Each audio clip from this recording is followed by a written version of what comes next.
যাজ্ঞসেনীর খুলছে শাড়ি, টানছে ধরে দুঃশাসন। দায় ছিল যার গর্জে ওঠার, নিচু মাথায় সে পাঁচজন। দুর্যোধনের নগ্ন উরু, ইঙ্গিতে তার ধর্ষকাম। হস্তিনাপুর দেখছে বসে, ধ্বস্ত হতে তার সুনাম।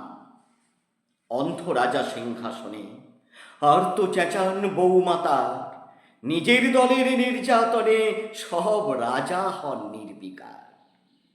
কর্ণ বসে হাসছে হাহা, রাজার দলের লোক তো সে। শর্তবিহীন সমর্থনেই তাবৎ আরাম সুখ বসে।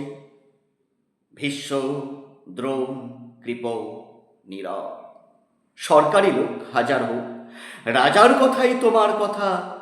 তুমি যখন রাজার লোক, খলসকরি দেখছে সবই, বস্তুত সে ধ্বংস চায়।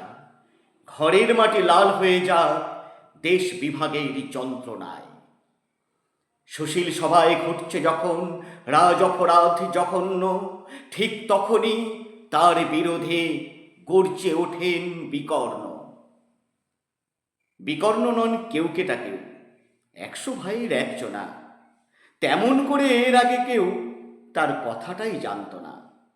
যতুগৃহে কারেন্নিরা, অন্তত তা নেই লেখা। ভীমকে যখন বিষ খাওয়ালো, তখনও তার নেই দেখা। কিন্তু যখন প্রকাশ্যতেই কাটছে নারীর আপ্রুকেও, স্তব্ধ জিভের চুপ সাগরে বিকর্ণ হন একলা ঢেউ। চেঁচিয়ে ওঠেন রাজার কুমার যুবরাজের বিরুদ্ধেই। মহাবলী পাণ্ডবেরও তখন গলায় সে স্বর নেই।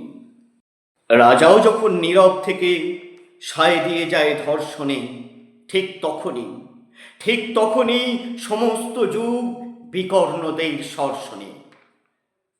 আমরা যারা কিচ্ছুটি নেই, একটি মোটে ফটকে বল, অত্যাচারের সামনে এলে সঙ্গী শুধু চোখের জল। পোষ্যভাবে যাবনা চেবাই, অন্ধ এবং নিকর্ণ।